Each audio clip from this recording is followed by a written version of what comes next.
Sinalakay ng mga otoridad ang isa umanong love scam hub sa Makati City. Nasa 17 dayuhan ang inaresto. Nasa frontline ng balitang yan, si Hannibal Talete. Nakaharap pa sa kanilang mga computer ang mga Chinese na ito nang madatnan ng mga otoridad sa Makati City kagabi. Ayon sa National Bureau of Investigation, posibleng sangkot sa love scam ang mga ito. Sa bisa ng isang search warrant, hinalughog ng mga operatiba ang 5 palapag ng umano'y Pogo Hub.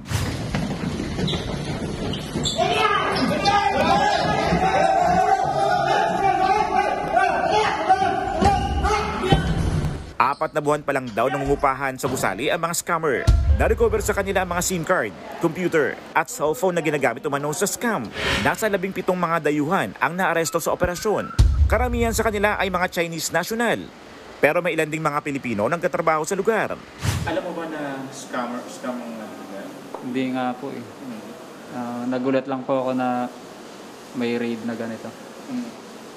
Dagdag ng trabahador, tagahatid lang siya ng pagkain sa mga kwarto ng mga Chinese. Nakakapasok ka ba sa mga kwarto-kwarto nila? Minsan po pag maghatid pagkain. 6th floor is kitchen. Paano lang, mabilisan lang na paghatid. Dinala na sa tanggapan ng NBI ang mga nahuling dayuhan. Mahaharap sila sa iba't ibang reklamo gaya ng paglabag sa Anti-Financial Account Scamming Act.